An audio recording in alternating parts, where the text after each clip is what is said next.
So we'll start with next topic today. तो अब तक आपने oblique projectile motion देखा. In oblique projectile motion, the projectile was fired from ground. तो ground to ground था. Then we have seen height to ground, जिसको आप horizontal projectile motion बोलते हो. Next in the list is inclined projectile motion on an inclined plane. So projectile motion on an inclined plane. Motion on an inclined plane. On an inclined plane. Before we go to inclined plane, तो पहले हमको कुछ basics पता होने चाहिए. Before we start talking about projectile motion on inclined plane, you need to know certain basics. For example, when a projectile was projected, ये था x और ये था y. तो आपको पता होगा trajectory was something like this. इस ट्रैजेक्टरी में वेलोसिटी के दो कंपोनेंट्स थे. एक था x कंपोनेंट ऑफ वेलोसिटी, एक था y कंपोनेंट ऑफ वेलोसिटी. ये जो x कंपोनेंट ऑफ वेलोसिटी होता है, नॉर्मली हम इसको vx बोलते हैं, लेकिन it is also called as v parallel. और y component of velocity, this is called as v perpendicular. तो पैरेलल कंपोनेंट कौन सा और परपेंडिकुलर कौन सा पता होना चाहिए. पैरेलल किसको? Parallel plane of the motion को, क्योंकि ultimately parallel to the x axis. और परपेंडिकुलर किसको? Perpendicular to the x axis. X axis, y नहीं, x axis. Perpendicular to x axis. ये y component is perpendicular to x. तो parallel किसको बोलते हैं और प्लेन किसको बोलते हैं, मतलब परपेंडिकुलर किसको बोलते हैं बताना चाहिए. Parallel component is x component, whereas perpendicular is y component. So you should know this basic things. अब आपको पता है in this case, in oblique projectile motion ay is -g, क्योंकि at any point acceleration is always downwards and ax is 0. तो ये कुछ basics है that you need to know. और यहाँ पे जो एंगल ऑफ प्रोजेक्शन था उसको आप बोलते हो थीटा. नाउ बाकी सब तो अब सेम रहेगा. The only change will be, ये जो ट्रैजेक्टरी है it was something like this, ये ऐसा ही रहेगा. अब motion, projectile motion on an inclined plane का मतलब क्या? मतलब ये कि मान लो आप एक हिल के, पहाड़ के नीचे खड़े हो and you are throwing a ball something like this. So the projectile motion will not be ground to ground, it will not be height to ground, it will be on an inclined plane. Inclined plane. तो अब normally inclined plane की जब बात होती है तो हम x और y को चेंज करने की जगह पे हम क्या करते हैं, मान लो ये दिस इज हॉरिजॉन्टल. ओके, तो normally what we do is, इसको ऐसा रखेंगे और ये जो इंक्लाइन प्लेन है जिस पे मोशन हो रहा है इसको हम रोटेट कर लेंगे. ओके, तो मतलब मेरा बोलने का मतलब ये है कि हम जिस प्लेन पे प्रोजेक्टाइल मोशन हो रहा है, कौन से प्लेन पे हो रहा है, ये x. जिस प्लेन पे प्रोजेक्टाइल मोशन होगा उसको हम x ही बोलेंगे. अब ये क्या है, आई डोंट केयर, कुछ और नाम दे दो, x डैश बोल दो. Right right. जिस प्लेन पे पहले भी, इससे पहले भी जब आप ऑब्लिक प्रोजेक्टाइल मोशन की बात कर रहे थे तो plane of the motion was x y plane. तो यहाँ पे भी प्लेन ऑफ द मोशन को मैंने एक्स वाई प्लेन ही रखा है. सिर्फ इस केस में जिस प्लेन में प्रोजेक्टाइल मोशन है वो खुद with respect to horizontal it is at some angle alpha. ऐसे मोशन को आप बोलते हो projectile motion on an inclined plane. Plane का खुद का angle with respect to horizontal is alpha. Okay, और angle of projection is theta. And angle of projection is not with respect to horizontal but with respect to x-axis here. यहाँ तक clear? Basics पता होंगे तो will be easy for you to solve. अब what do we need here is, आपको ये पता होना चाहिए, जैसे मैंने बताया था x कंपोनेंट मतलब पैरेलल कंपोनेंट, तो यहाँ पे भी आप x component of velocity find करोगे। ये आया आपका इनिशियल वेलोसिटी u, इसका x कंपोनेंट फाइंड करना है। इसका x कंपोनेंट मतलब ये component, so this is u parallel. What is u parallel? u cos of theta. Alpha नहीं, it is theta. क्यों? क्योंकि हम x से मेजर कर रहे हैं, not with respect to this horizontal. और यहाँ पे ये जो कंपोनेंट आएगा, this will be u sin theta, u perpendicular equal to u sin theta. यहाँ तक क्लियर? तो as such, just to keep equations simple, अगर आप इसको x नहीं मानते तो इसको कुछ और बोलते, इसको x डैश बोलते, इसको y डैश बोलते, ये x आता और यहाँ पे आता y, फिर कॉम्प्लिकेशंस बढ़ जाते। तो टू कीप इट सिंपल हमने क्या किया, हमने x y को चेंज नहीं किया, हमने सिर्फ प्लेन को रोटेट कर लिया। That's it, that's what we have done. Okay, तो ये याद रखना, we have just rotated the plane itself. अब और एक चीज है, इफ यू रिमेंबर, एक्सेलरेशन जब ग्राउंड टू ग्राउंड प्रोजेक्टाइल था तो ay was -g and ax was 0, right? Correct? Now in this case ऐसा कुछ नहीं होगा, ay will be not -g and ax will not be 0. क्यों? क्योंकि एक्सेलरेशन ड्यू टू ग्रेविटी कहाँ है? नीचे की तरफ है। It is somewhere over here. थोड़ा मैं बड़ा दिखा रहा हूँ इसको, और I can show little small also, doesn't matter. This is the direction of g। यहाँ तक क्लियर है? अब यू हैव टू पे little bit of attention here, क्योंकि आगे होगा बहुत बड़ा कंफ्यूजन क्रिएट। अगर ये एंगल अल्फा है and if I have, let's say, you should know this was the direction of g, ये था g का direction, this was direction of g। आपको ये पता होना चाहिए, अगर दो ग्रीन लाइंस में एंगल अगर अल्फा है तो इन दोनों लाइंस को जो परपेंडिकुलर लाइंस होंगे उसमें भी एंगल अल्फा ही बनता है। If the angle between two lines is alpha, then the angle between two lines perpendicular to these two lines is also alpha। अब आपको समझेगा कि why I was extending this line। मैं इसको extend इसलिए कर रहा था because you will understand कि ये g का जो डायरेक्शन है, direction of g as you can see here, ये जो g का डायरेक्शन है, g is perpendicular to नीचे का लाइन नंबर 1, राइट? अब अगर मैं लाइन नंबर 2 को भी परपेंडिकुलर ड्रॉ कर दूं तो this angle will also be alpha, लेकिन ये क्या था?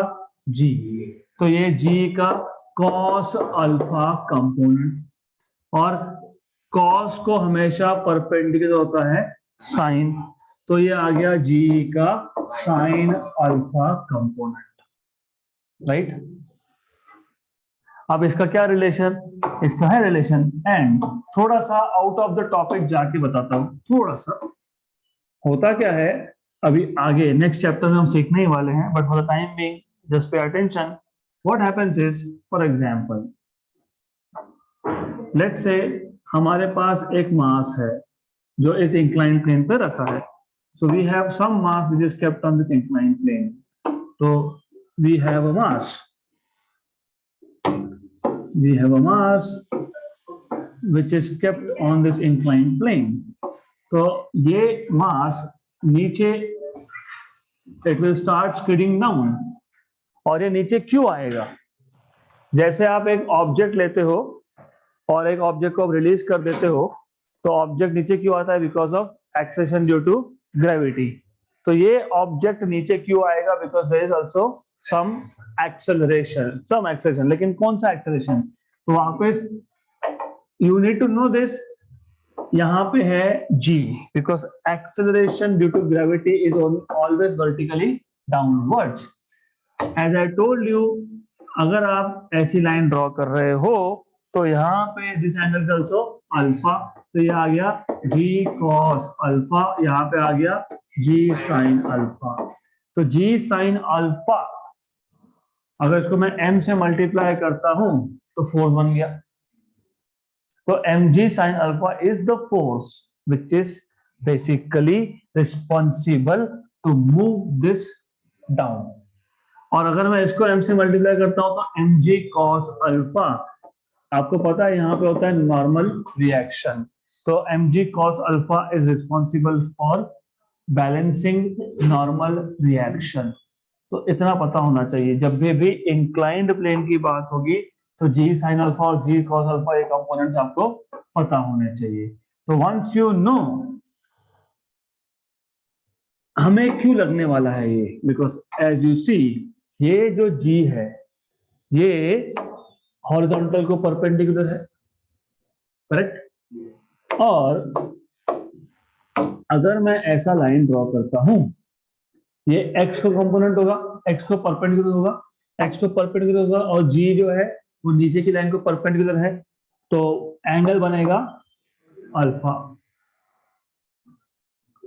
If there is angle alpha between two lines, then the angle between two lines perpendicular to these two lines is also alpha. तो ये आ गया आपका g cos अल्फा, और यहां पे आएगा g sin अल्फा। अगर आपको याद है, अभी अभी बताया था, हम लोग x कंपोनेंट को बोलते हैं पैरेलल कंपोनेंट, और हम लोग y कंपोनेंट को बोलते हैं परपेंडिकुलर कंपोनेंट। यहाँ पे पैरेलल कंपोनेंट ये नेगेटिव है ना, टुवर्ड्स ओरिजिन है, तो यहाँ पे लिखोगे माइनस g sin अल्फा, और परपेंडिकुलर भी नीचे की तरफ ही जा रहा है नेगेटिव, तो माइनस g cos अल्फा। तो जब ground to ground projectile motion था तो उसमें ay माइनस जी था, यहाँ पे ay मतलब परपेंडिकुलर कंपोनेंट है माइनस g cos अल्फा, और हॉरिजॉन्टल डायरेक्शन में ax था 0, यहाँ पे ax 0 नहीं है, you have minus g sin alpha. यहाँ तक क्लियर? कंपोनेंट्स अगर पता होंगे तो आगे सॉल्व कर पाओगे। तो just a very quick recap again, ground to ground projectile motion में angle made by projectile with respect to ground was theta, angle of projection. हम यहाँ पे पहाड़ के नीचे रुक के पहाड़ के ऊपर, we are throwing projectile on the hill, hill खुद हॉरिजॉन्टल के साथ एक एंगल बनाता है अल्फा, इसको बोलते हैं इंक्लाइंड प्लेन। इंक्लाइंड मतलब some angle with respect to horizontal. तो जैसे ये एक प्लेन है, दिस वन, इसने हॉरिजॉन्टल के साथ जितना एंगल बनाया that is angle of inclination, right. अब आप क्या कर रहे हो, आप इसके ऊपर एक प्रोजेक्टाइल को थ्रो कर रहे हो, तो प्रोजेक्टाइल ने इस इंक्लिनेशन के साथ जो एंगल बनाया होगा that becomes angle of projection. Horizontal से इंक्लाइंड प्लेन का angle is angle of inclination, projectile का angle with respect to plane is angle of projection. तो ये पता होना चाहिए सबसे पहले। If you know this then there is a point in going ahead. अब आपको पता होना चाहिए, आप जब x कंपोनेंट लिखते हो, x कंपोनेंट एक्चुअली हम मानते हैं पैरेलल कंपोनेंट है, और y कंपोनेंट को हम बोलते हैं perpendicular component. Ground to ground मतलब ऑब्लिक प्रोजेक्टाइल मोशन में x कंपोनेंट ऑफ वेलोसिटी आता है u cos थीटा, और y कंपोनेंट आता है u sin theta, initial velocity का। एक्सेलरेशन का x कंपोनेंट होता है 0, a पैरेलल, और a परपेंडिकुलर होता है माइनस g।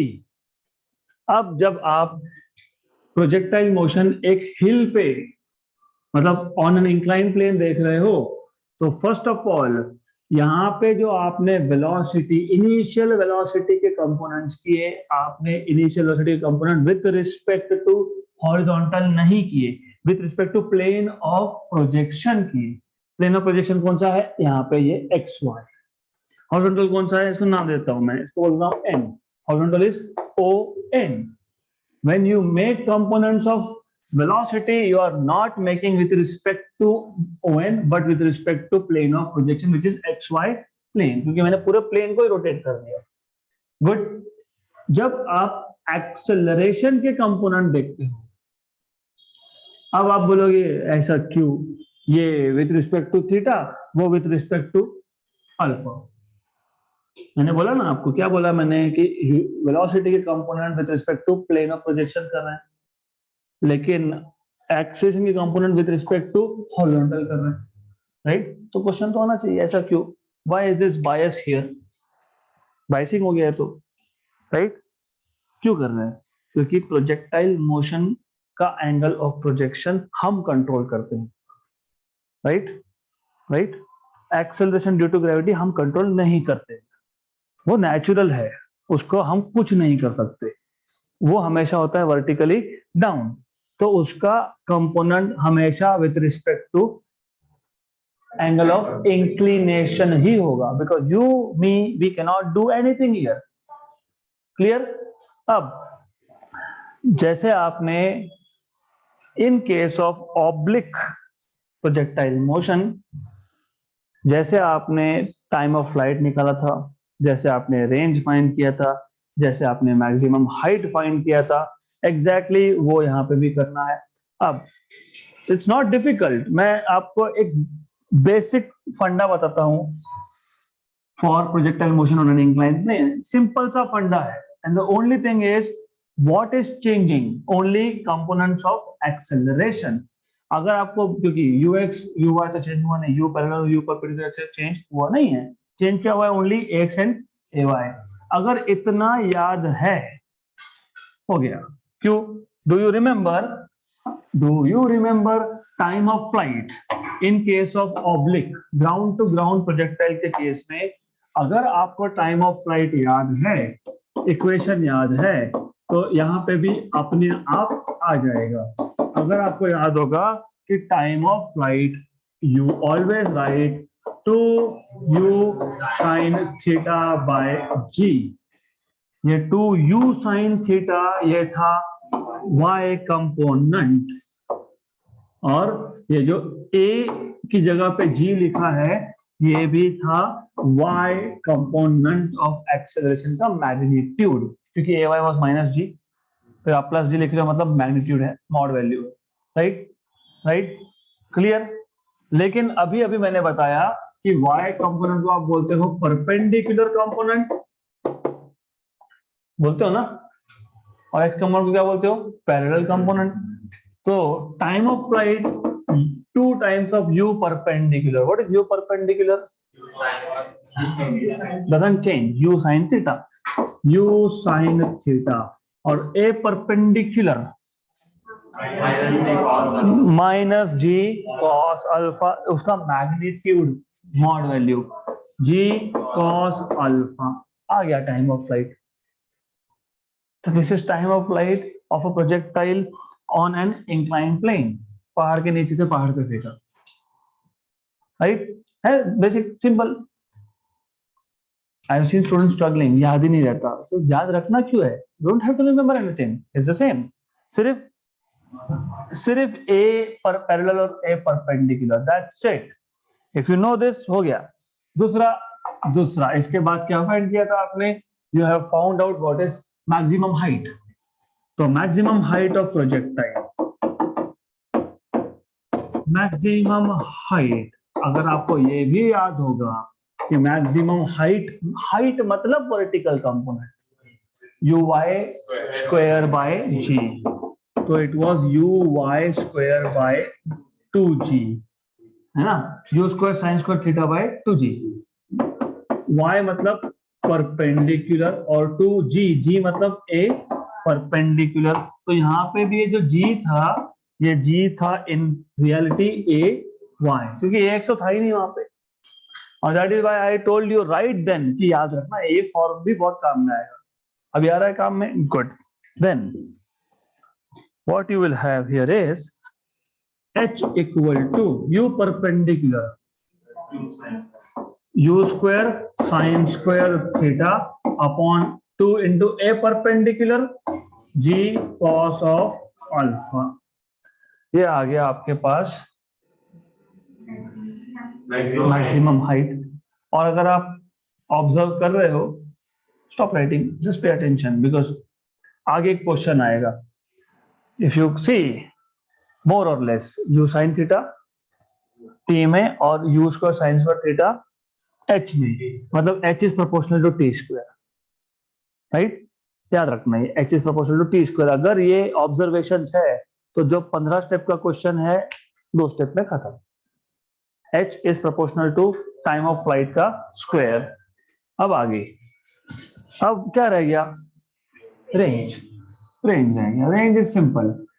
अब अगर आपको, if you remember horizontal range, horizontal range जब आप फाइंड करते हो तो 2 मेथड है। एक तो आपको, you should remember 2ux uy by g, right?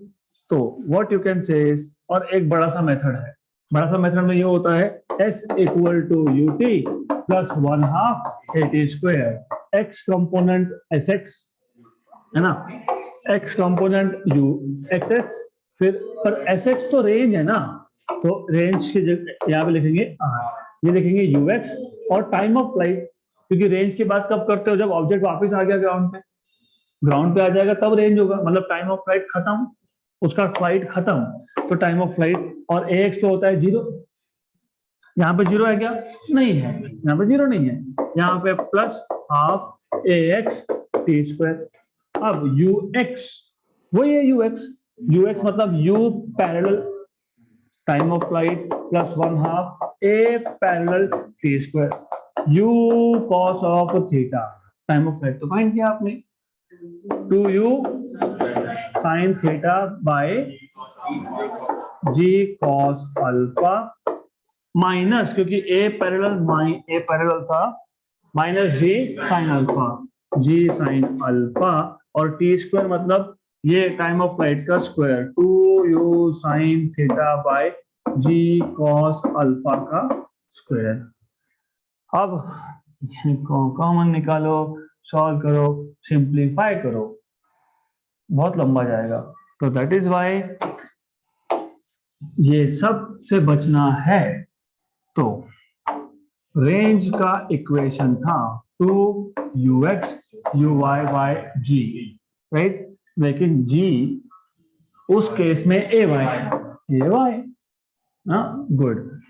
ux मतलब u पैरेलल, uy मतलब u perpendicular upon a perpendicular, तो u parallel is u cos theta, u sin theta upon, minus नहीं लिखेंगे यहाँ, g cos of alpha, perpendicular component is cos alpha, correct? यहां तक आ गया, good. अब यहां तक अगर आ गया तो इसमें छोटा सा चेंज होगा, एंड रिमेंबर दिस, क्योंकि बहुत सारे बुक्स में अलग अलग तरीका है।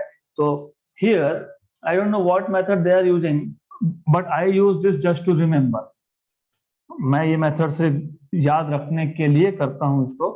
तो what I do is r equal to 2u square sine theta cos theta upon g cos square alpha है, ओके? तो 2u स्क्वायर बाय g तो कांस्टेंट है, कांस्टेंट को आप बाहर लिख सकते हो, you can write it down. अब 1 2 3 4 5 6 7 8 9 स्टेप से अगर आपको डिराइव करना है, तो डिराइव नहीं करना है, सिंपल चेंज, साइन थीटा को साइन थीटा रखो, कॉस थीटा को cos of theta plus alpha कर दो, और नीचे जो कॉस अल्फा था इसको कॉस स्क्वायर अल्फा कर दो, यस। नहीं तो वो जो मैं पहले बता रहा था आपको वो पूरा करना पड़ेगा। याद है रेंज किसने कहा था? uxt plus half axt square, फिर ux की वैल्यू डालोगे, मतलब u पैरेलल की वैल्यू डालोगे, टाइम ऑफ फ्लाइट की वैल्यू डालोगे, टाइम ऑफ फ्लाइट बहुत सिंपल है, तो sin theta upon g cos alpha plus दूसरा टर्म में a parallel which is minus g sine alpha time of flight का स्क्वायर, फिर कॉमन निकालो, बहुत सारा ट्रिग्नोमेट्री करो and then you remember. Better way to remember is a trick. तो range का अगर आपको ट्रिक याद रखना है, at least what I am very sure is कि आपको यहां तक तो याद रहेगा ही, ये तो पता ही है. 2ux u by g is ay. यहाँ पे x y की जगह पे पैरेलल और परपेंडिकुलर बोलते हैं, that is only change. x की जगह पे क्या लिखोगे? पैरेलल. y की जगह पे क्या लिखोगे? तो रेंज आ गया आपके पास 2 u पैरेलल मतलब u cos थीटा और ये u sin थीटा मतलब u स्क्वायर, राइट. और यहाँ पे आ गया sin थीटा. अब लिखते वक्त मैं सिर्फ इतना करता हूं कि cos को बाद में लिखता हूं और sin को पहले. अपॉन ए वाई ए परपेंडिकुलर जी कॉस अल्फा. सिर्फ एक ही चेंज है, यहाँ पे थीटा प्लस अल्फा तो यहाँ पे square. That's how you remember. It's just part of remembering. क्योंकि अदरवाइज डिराइव करने गए तो क्या 8-9 step, 10 step, 12 step, depend on your level of trigonometry. Okay, तो ऐसा ज्यादा बेटर है. It's better. अगर आपको क्रॉस चेक करना है जो लिखा है वो सही है, cos of a plus b का फॉर्मूला लगाओ. cos a cos b minus sin a sin b divide by cos square alpha करो. You will go back and get the same thing again. So this is how you remember range. Very good. अब थोड़ा simplification और इन्होंने करके दिया है. इन्होंने बोला है कि मैक्सिमम वैल्यू r की कब होगी. जैसे हॉरिजॉन्टल के केस में r मैक्स क्या था? u square by g. यहाँ पे एक छोटा सा चेंज है, यहाँ पे भी मैक्सिमम रेंज मतलब r max u square by g तो होगा ही, साथ में नीचे 1 plus sine alpha, that's only change. और आर मैक्स ये आएगा आपका u square by g 1 minus sine alpha. तो प्लस कब आता है, माइनस कब आता है? प्लस तब आता है जब आप नीचे से ऊपर फेंक रहे हो, पहाड़ के नीचे खड़े होके ऊपर पत्थर फेंक रहे हो, प्रोजेक्टाइल को थ्रो कर रहे हो. माइनस कब आता है? जब ऊपर से नीचे थ्रो कर रहे हो. तो ये प्लस और माइनस याद रखना. This is when you are throwing up the hill, this is when you are throwing down the hill. This is what you have, R max. तो this is the way of remembering equations. Okay, ऐसा याद रखना है. अब आपको याद रहे इसके लिए काम करते हैं, कंपेयर ही कर लेते हैं. Let's compare because I want you to remember this and which is not very difficult task. कुछ ज्यादा difficult नहीं है. तो what we will do is हम ऐसा करेंगे कि हम एक टेबल बना लेंगे. उस टेबल में हम ऑब्लिक और इंक्लाइन प्लेन के इक्वेशंस को कंपेयर करेंगे. आप चाहो तो आप हॉरिजॉन्टल के भी कंपेयर कर सकते हो, बट विच इज इररिलेवेंट, क्योंकि हॉरिजॉन्टल के बहुत सिंपल बनते हैं. Time of flight is under root of 2h by g, right, and range is u into root of 2h by g. और उस केस में मैक्सिमम हाइट का तो क्वेश्चन ही नहीं, क्योंकि हाइट से थ्रो किया, तो there is no question. So that is why I prefer not to put, but anyways, if you want, we can just put it over here. तो अब ऐसा है, let us just for the sake of complexity, यहाँ पे है physical quantity और यहाँ पे हम लिख लेते हैं सबसे इजी वाला horizontal projectile motion, then oblique projectile motion, then inclined projectile motion. Correct? Good. पहला physical quantity that we will be talking about is कोई भी एक ले लो, अभी क्या लिया था पहले यहाँ पे टाइम ऑफ फ्लाइट, तो यहाँ पे time of flight TOF, okay. Then you have, उसके बाद मैक्सिमम हाइट, उसके बाद रेंज, या फिर यस, ठीक है। तो time of flight, then you have height, maximum height of course, तो ये मैक्सिमम हाइट है obviously, max height, and you have range, horizontal range of course. अब ये जो है you know horizontal projectile motion में time of flight under root of 2h/g, यहाँ पे time of flight 2u sin θ/g, यहाँ पे 2u sin θ/g cos alpha, very good, cos alpha. Maximum height, अभी क्या मैक्सिमम हाइट, उसमें तो कुछ क्वेश्चन ही नहीं हुआ है, आता ही ऐसा है। तो मैक्सिमम हाइट तो जहां से थ्रो किया वही हाइट है मैक्सिमम, और क्या है, कभी पूछेंगे नहीं। They'll never ask you what is the maximum height in case of, हाँ ऐसा पूछ सकते हैं what is the height of the tower from which the projectile is projected, ऐसा पूछ सकते हैं कि कितने हाइट के टॉवर से उस ऑब्जेक्ट को जाके धक्का दे दिया, push. What is oblique PM में मैक्सिमम हाइट, अभी आपने बताया ना, u² sin² θ/2g, very good. यहाँ पे u² sin² θ/2g cos alpha.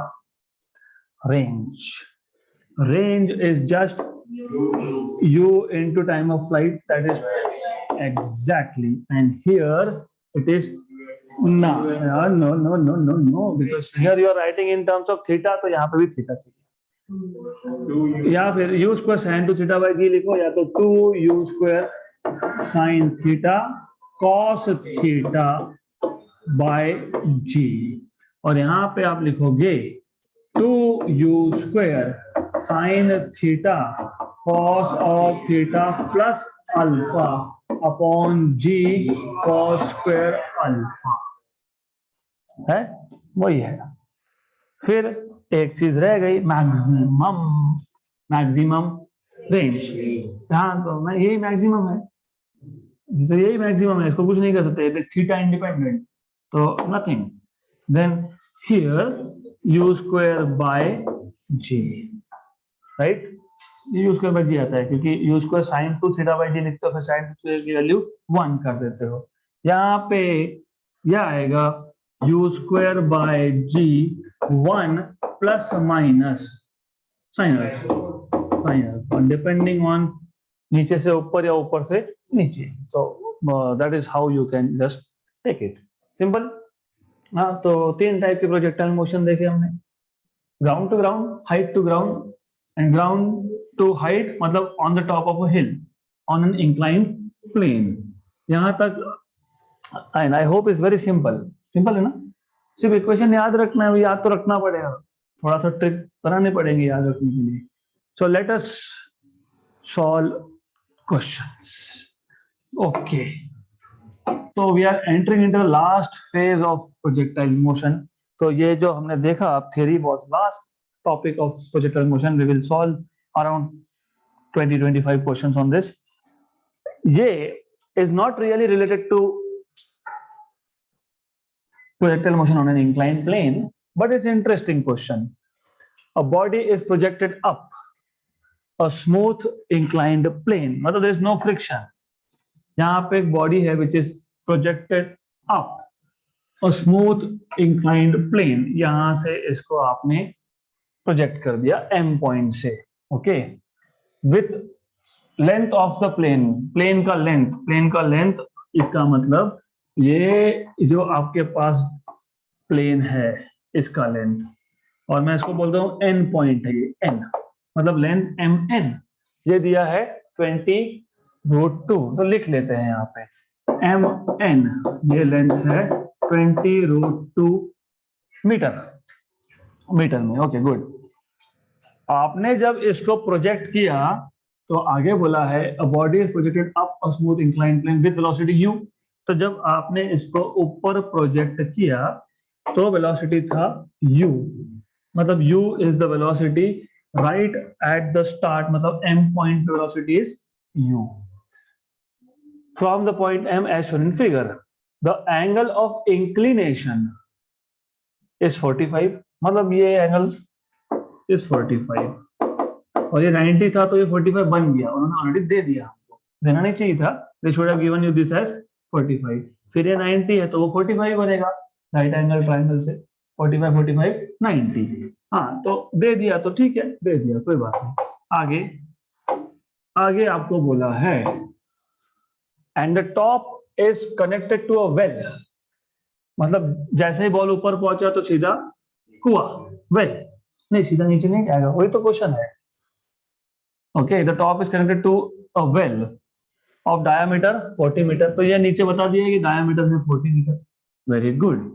आगे बोला है if the body just manages to cross the well what is the value of u. ये गलत है, ये गलत है, यू पूछा है, वी नहीं, ये यू है राइट। क्या होगा, इमेजिन ये ऑब्जेक्ट मैंने नीचे से इसको velocity they the, depending on the velocity value, अगर वेलोसिटी कम दी तो ऐसा जाके नीचे गिरेगा, थोड़ा ज्यादा दी तो ऐसा जाके नीचे गिरेगा, थोड़ा और ज्यादा दे दिया तो ये जस्ट मैनेज कर लेगा क्रॉस करने में राइट। तो पॉइंट एम से कितना वेलोसिटी दिया so that it just manages to cross, मतलब first of all you need to know कि एन पॉइंट पे आने के बाद this object will perform projectile motion. Very good, बढ़िया क्वेश्चन है एकदम राइट, गुड। प्रोजेक्टाइल मोशन होगा, रेंज कितना होगा, जितना डायामीटर है, मतलब रेंज आपको दिया है घुमा फिरा के 40, तो range of projectile motion is 40 metre ऊपर से। अब सोचो अगर मैंने ऐसा ड्रॉ कर लिया होता, इसको ऐसा ऊपर दिखा देता हूं, okay here as you already know what you know is, ये हो गया initial velocity of projection right. अब यहां पे यू यूज कर लिया ना तो नहीं कर सकता वहां पे यू, यहां पे बोलता हूं वी, अगेंस्ट द ग्रेविटी जा रहा है तो स्पीड कम होने वाला है, तुमने इधर u दे दिया ऊपर जाके कम होगा because it is going against the gravity, तो ये u और वो वहां पे इक्वल नहीं है, रिमेंबर दिस। और ये होता है angle of projection. Very good, यहां पे आएगा v का cos कंपोनेंट और ऊपर जाएगा v का sign component. Excellent, v sine theta. Good, clear. अब ये 45 है तो इसका अपोजिट 45, तो ये भी 45 है ना, टोटल 90 है ना, तो ये जो थीटा मैंने लिखा है this theta is nothing but 45, मतलब आपको कम से कम एंगल ऑफ प्रोजेक्शन मिल गया, और एंगल ऑफ प्रोजेक्शन 45 है तो रेंज होता है मैक्सिमम। वेरी गुड, तो angle of projection theta is 45 which means ये जो r लिखा है ये r नहीं r मैक्स। मुझे पहचानो मैं हूं कौन, r मैक्स। वेरी गुड, तो r मैक्स है वो। गुड, अब आपको ऑलरेडी पता है ना r मैक्स क्या होता है, ओके नहीं तो स्टेप बढ़ जाएंगे, नहीं पता तो गए, यू स्क्वायर नहीं लिखेंगे यहाँ पे, वी स्क्वायर बाई जी, और ये कितना 40, तो वी स्क्वायर कितना 40 जी, जी की वैल्यू 10 डाल दो, 400, इसका रूट 20 मीटर पर सेकेंड, मतलब तुम्हें कम से कम वेलोसिटी ऑफ प्रोजेक्शन मिल गया एन पॉइंट पे, करेक्ट। अब हमें तो चाहिए था यू, हमको मिल गया वी, पर यू है इनिशियल और वी है फाइनल। इनिशियल यू मतलब एम पॉइंट पे, फाइनल वी मतलब एन पॉइंट पे। तो डू यू नो ऐसा कोई फॉर्मूला है जो वी यू और डिस्टेंस, क्योंकि डिस्टेंस भी दिया ना v square equal to u square, तो v square equal to u square plus 2as। Very good, हमें चाहिए था तो हम लिखेंगे u square equal to v square minus 2as। Good good. अब u तो फाइंड करना है, तो u स्क्वायर को एच डी रख देते हैं। v स्क्वायर 400 और अभी लिखा है यहाँ पे 400, तो इट इज 400 माइनस 2 और s की वैल्यू पता है कितनी बोली है? s की वैल्यू 20√2। g a क्या लिखेंगे? a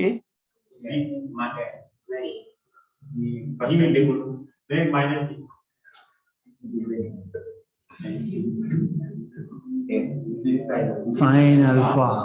इंक्लाइन प्लेन है वो, तो ऐसे ही नहीं इंक्लाइन प्लेन बताया मैंने पहले। इंक्लाइन प्लेन पे ऑब्जेक्ट का एक्सेलरेशन होता है not g but g sine alpha. देखो ये जी साइन अल्फा, तो यहाँ पे एक्सेलरेशन भूलना नहीं। ओके, तो अगर ये भूल गए तो गए गए।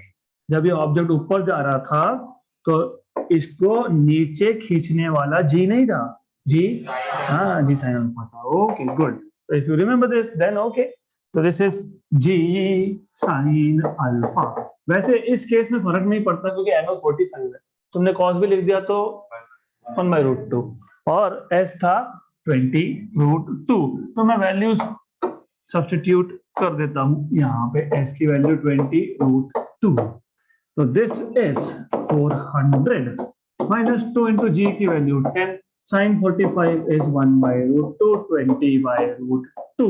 √2 गया,